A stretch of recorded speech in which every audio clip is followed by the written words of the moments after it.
I knew something was wrong the moment I heard their voices outside my door. My husband wasn't home, and he never told me anyone was coming. Yet there they were, laughing too loudly, calling my name like they belonged there. The clock on the wall read past midnight, and every instinct in my body told me not to move, not to breathe, not to make a sound. But the knocking came again, harder this time, followed by one of them saying, "We know you're inside." My hands went cold. Things hadn't been right between us for weeks. He had been distant, distracted, like his mind was always somewhere else. He stopped asking how my day was. Stopped looking at me the way he used to. Even when he was home, it felt like he wasn't really there. And his friends, they had started showing up more often, staying late, drinking, laughing in ways that made me uncomfortable. I told him once that I didn't like how they looked at me, how their jokes crossed lines. He brushed it off like I was overthinking, like I always did. The knocking didn't stop. It turned into banging. One of them called out again, louder, sharper this time, "Your husband sent us. Open the door." That made my heart skip. Why wouldn't he call me himself? Why send them instead? I stepped closer to the door but kept my distance, my fingers hovering near the lock without touching it. "What do you want?" I asked, trying to keep my voice steady, but it came out thinner than I intended. "Just open the door," another voice said, impatient now. "We need to talk." Talk. At this hour. Without him. Nothing about it made sense. My mind raced through every possibility, none of them good. I thought about ignoring them, pretending I wasn't home, but they already knew. They weren't leaving. I could feel it in the way they stood there, in the way their voices carried certainty instead of doubt. I remembered the last argument I had with my husband. The way he looked at me, not angry, not even upset, just cold. Like he had already made up his mind about something and I wasn't part of it anymore. That look came back to me now, sharper, heavier. "Open the door," one of them repeated, slower this time, almost like a warning. I took a step back. My heart was pounding so loudly I was sure they could hear it through the walls. Every second stretched longer than it should. I wanted to believe there was a simple explanation, that maybe this was all just badly timed, badly handled. But deep down, something darker was forming, something I couldn't ignore. The handle moved slightly. Not enough to open, but enough to tell me they weren't just waiting anymore. A quiet click echoed as someone tested it again. My breath caught in my throat. "You shouldn't make this harder than it has to be," one of them said, his voice losing whatever friendliness it had before. Harder for who? I looked around my house, my safe place that suddenly didn't feel safe at all. The walls felt closer, the air heavier. I realized how alone I was. No neighbors close enough to hear. No one expecting me. And still no word from my husband. Why would he send them? That question kept circling in my mind, louder than everything else. It didn't fit. It didn't make sense. Unless this wasn't just about a message. Unless there was something he didn't want to say himself. The handle jerked again, harder this time. "Last chance," one of them said. My chest tightened. This wasn't a visit. This wasn't concern. This was something else entirely, something planned, something deliberate. And whatever it was, I wasn't ready for it. I stepped back slowly, my eyes fixed on the door as the wood trembled under another forceful push. The sound echoed through the house, final and threatening. That's when it hit me, clear and undeniable. They weren't here because they cared. They weren't here because he asked them to check on me. They were here for something I didn't understand yet. And whatever it was, they weren't going to leave until they got it. The door didn't give them permission. They took it anyway. The lock snapped under pressure, the wood cracking just enough for them to force it open. The sound echoed through the house like something breaking inside me. Before I could react, they were already stepping in, one after another, carrying the night in with them. Their energy filled the space too quickly, too confidently, like they had done this before, like this wasn't crossing a line to them. I stepped back instinctively, creating distance, but it didn't matter. This was no longer my space the moment they decided it wasn't.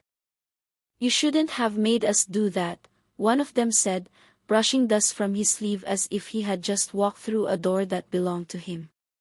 Another one pushed the door shut behind them and locked it from the inside. That quiet click felt heavier than the break before it. "What are you doing here?" I asked, my voice steadier now, not because I wasn't afraid, but because fear wasn't going to help me. They exchanged glances, small smirks passing between them like shared secrets. "We told you," one of them replied casually, walking further into the room, looking around as if inspecting something. "Your husband sent us." That sentence should have reassured me. Instead, it made everything worse. "He didn't call me," I said quickly. "He didn't say anything about this." "That's because he didn't want to deal with it himself," another one cut in, his tone sharper, more direct. "So we're here." "Deal with what?" They moved around without asking, sitting down, touching things, making themselves comfortable in a way that felt deeply wrong. One of them leaned back like he had all the time in the world. Another stood closer than necessary, his presence pressing against my personal space without actually touching me. I stayed where I was, watching them carefully, trying to understand their rhythm, their intent. "If he has something to say," I said, "he can say it to me himself." A quiet laugh followed that. Not loud, not mocking, but knowing. "You still think this works like that?" one of them said. "You still think he owes you that?" The words hit harder than they should have. "What is that supposed to mean?" I asked, my chest tightening again, but this time it wasn't just fear. It was something else creeping in, doubt. They didn't answer directly. Instead, they started circling the topic, asking questions that didn't feel like questions. "You've been arguing a lot, haven't you?" one said. "He's not happy." "That's not your concern," I replied immediately, but my voice lacked the force I wanted it to have. I felt something twist inside me. "And you do?" "We understand enough," he said simply. They weren't shouting. They weren't threatening in obvious ways. That was what made it worse. Everything about them was controlled, deliberate, like they were following a script I wasn't part of. "He's been patient with you," one added, almost casually. "But patience runs out." I shook my head, more to myself than to them. "No. That's not true." "Whatever he told you." "He didn't lie," the same one interrupted, his voice dropping slightly. "If anything, he held back." Silence followed that. Heavy, suffocating silence. My mind started pulling pieces together, moments I had ignored, things I had brushed aside. The late nights. The short answers. The way he stopped defending me when his friends made comments that crossed the line. The way he started agreeing with them instead. That question changed something in the room. The smirks came back, but this time they stayed longer. One of them stood up, taking a step closer, not enough to touch, but enough to make his presence unavoidable. "He told us," he said, pausing just long enough to let the tension build, "to handle things." Handle things. The phrase echoed in my head, empty and full at the same time. "What does that mean?" I asked, even though part of me didn't want the answer. They didn't respond right away. Instead, They let the silence stretch, watching me, measuring my reaction. One of them tilted his head slightly, studying me like I was something to be figured out rather than a person standing in front of him. "It means," another finally said, his voice almost calm, "that he trusts us to do what's necessary." Necessary for what? I took a step back, my pulse racing again, but this time it wasn't just fear of them. It was fear of what was starting to make sense. "You're not making any sense," I said, but the words felt weak even as I said them. "We don't need to," he replied. "You'll understand soon enough." That was the moment everything shifted. This wasn't just about them being here. This wasn't just about intimidation or pressure. This was something planned, something discussed without me, something my husband had a role in. I looked at each of them, really looked this time, searching for any sign that this was a misunderstanding, that I was reading too much into it. I didn't find it. Instead, I found certainty. Confidence. The kind that only comes when you know exactly why you're there. "What did my husband tell you to do?" I asked again, quieter now, but sharper. No one answered immediately. Then one of them smiled, slow and deliberate, like he had been waiting for me to finally ask the right question. And in that silence, I realized something far worse than fear. I realized I might already know the answer. No one rushed to answer me. That was the first thing that confirmed it wasn't confusion anymore. It was intention. The silence stretched, heavy and deliberate, like they wanted me to sit in it, to feel every second of what I had just asked. Then one of them exhaled slowly and said, "You really don't see it, do you?" I didn't respond. I just watched him, forcing myself not to look away. "He's done," another one added, more blunt, less patient. "He's been done for a while." The words didn't land all at once. They sank in slowly, like something cold spreading through my chest. "That's not something you get to say," I replied, my voice low but steady. "If he's done, he tells me himself." A quiet chuckle came from the side. "He tried," one of them said. "You just didn't listen." That hit harder than I expected. Not because I believed it, but because a part of me remembered every argument, every moment I chose to hold on instead of letting go. Still, that didn't give them the right to stand here and speak for him. "You're twisting things," I said. "Whatever he told you, you're turning it into something else." "No," the one closest to me said, shaking his head slightly. "We're simplifying it for you." "Then simplify it," I shot back. "Say it clearly." Another pause. Another exchange of looks between them. "He doesn't want this marriage anymore," one finally said, his tone flat, like he was stating a fact that didn't need emotion. "And he doesn't think you'll let it go easily." I felt my jaw tighten.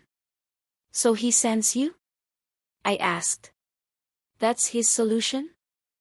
"He trusts us to handle what he couldn't," came the reply. Handle. That word again. It sounded worse every time I heard it. Memories started flashing through my mind without warning. The early days when everything felt simple. The way he used to wait for me, the way he used to defend me, even in front of these same people. The difference between then and now felt unreal, like I had missed the moment everything changed. "You're lying," I said, but it didn't sound convincing even to me. "Why would we lie?" one of them asked calmly. "What would we gain from that?" I didn't answer because I didn't have one. Instead, I focused on something else, on them, on their behavior, on the way they carried themselves like they had already won something. "You're enjoying this," I said quietly. That made one of them smirk. "We're doing what needs to be done." "No," I said, shaking my head. "You're taking advantage of a situation you didn't create." And you're in denial, he replied immediately. The room felt smaller with every word. But something inside me was shifting too. The fear was still there, but it wasn't controlling me the way it had before. It was mixing with something sharper, something clearer. If he wanted out, I said slowly, he could have said it. He didn't need this. He did, one of them insisted. Because you wouldn't accept it. You don't know what I would accept, I snapped. We know enough, he said. We've seen how you hold on. How you argue. How you refuse to see what's right in front of you. That accusation hung in the air, and for a second, I almost let it pull me under. But then I noticed something. A small inconsistency. The way they kept repeating the same idea, the same justification, like they were convincing themselves as much as me. You keep saying the same thing, I pointed out. But you're not actually telling me anything real. What do you want? One of them asked, slightly irritated now. The truth, I said. Not your version. His. Another silence. This one different. Less controlled. That's when I knew I had found something. You don't actually know everything, do you? I said, my voice gaining strength. He didn't tell you everything. He just told you enough to get you involved. Their expressions shifted, just slightly, but enough. And you didn't question it, I continued. You just showed up, thinking you had the right. We have his permission, one of them said quickly. That's not the same as the truth, I replied. For the first time since they walked in, there was hesitation.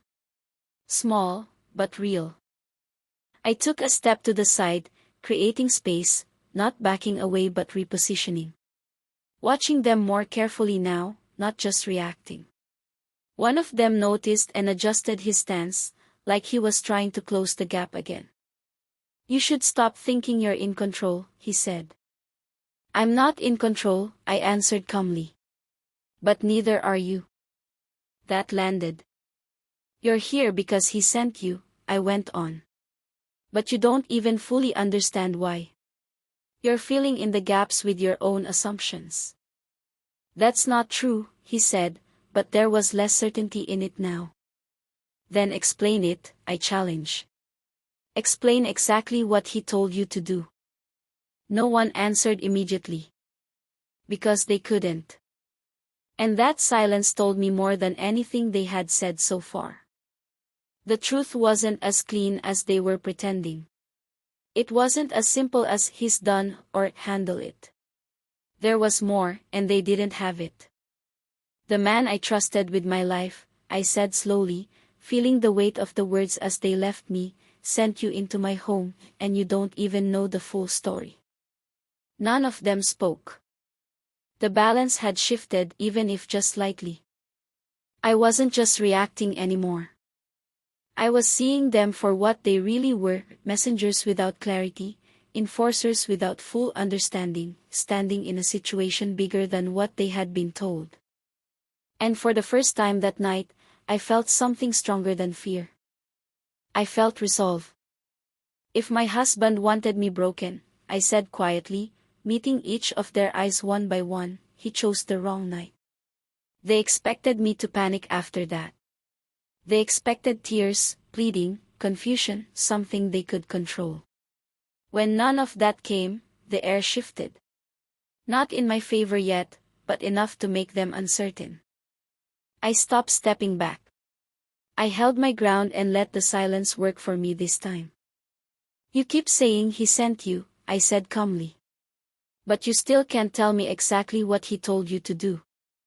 One of them scoffed, trying to recover control. We told you. He wants this handled. That's not an instruction, I replied. That's an excuse. His jaw tightened slightly. Another one looked away for a second, then back at me, as if recalculating something. You're overcomplicating it, he said. He's unhappy. He wants out. We're making sure you understand that. You breaking into my house is not understanding, I said. It's intimidation. No one denied it. That silence gave me more room. I took it. You didn't come here with a plan, I continued. You came here with half a story and too much confidence. That's enough, one of them snapped, stepping closer. Don't think this changes anything. It already has, I said, meeting his eyes without flinching. Because now I know you're guessing. That hit something. I could see it in the way his shoulders tensed, in the way the others shifted slightly, not as aligned as before. You said he trusts you, I went on. Then why didn't he trust you with the full truth? No answer. Or maybe he didn't trust you at all, I added quietly. Maybe he just knew you'd show up without asking questions. That's not true, one of them said quickly, but it sounded defensive now, not confident. Then prove it, I said. Call him. That changed everything. The room went still. Not tense, frozen. Call him, I repeated. Put him on speaker. Let him tell me himself. None of them moved. Because they couldn't. You didn't even think about that, did you? I said. You walked in here like you had authority, but the one person you're speaking for isn't even here. He doesn't need to be, one of them muttered. Yes, he does, I replied immediately. Because this isn't your marriage. It's mine. And if it's over, he says it. Not you. Another silence. This one heavier than all the others. They looked at each other again, but this time there was no smirk, no shared confidence. Just uncertainty. That was the crack I needed. You don't scare me the way you think you do, I said, my voice steady, controlled. Because this stopped being about fear the moment I realized you don't have control over this situation either. You're still alone here, one of them said, trying to regain ground. Don't forget that. I'm aware, I said. But being alone doesn't make you right. I took a slow step forward this time, closing the distance they had been trying to control all night. That alone made them hesitate. You walked into my house thinking I'd break, I continued. Thinking I'd accept whatever version of the truth you brought with you. No one interrupted. But you don't get to define what this is, I said. And you don't get to finish something you didn't start. One of them exhaled sharply, running a hand through his hair. This is pointless, he muttered. She's not going to listen. No, I corrected him. I'm not going to obey. That distinction landed harder than anything else. For the first time, they looked like they were reconsidering why they were here at all.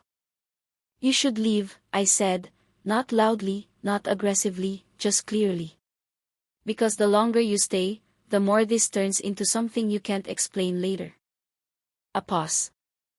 You think we're worried about that, one of them asked, but there was hesitation behind it now. I think you should be, I said.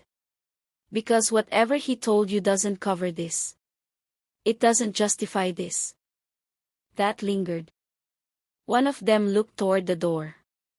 Another shifted his weight, no longer standing as firmly as before. You've made your point, one finally said, though it sounded more like he was convincing himself. I didn't come here to make a point, I replied. You did. And you failed. That was it. The balance tipped. Not dramatically. Not all at once. But enough. One of them walked to the door and unlocked it.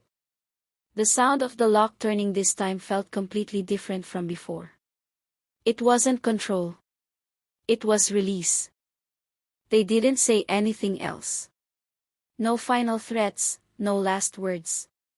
Just a quiet, uneasy retreat, one after another, until the house was empty again. The silence that followed wasn't the same as before. It wasn't heavy with fear. It was clear. I stood there for a moment, letting everything settle, letting the reality of it all sink in without rushing it away. They hadn't broken me. But something else had. I looked at my phone again, still no messages, still nothing from him. That was the final answer. Not what they said. Not what they implied. His silence. I didn't cry. I didn't panic. I didn't even feel shock anymore. Just clarity. You didn't break into my house, I said quietly to the empty room. He let you in. And in that moment, I understood something I hadn't wanted to accept before. That night didn't take my safety. It took my marriage.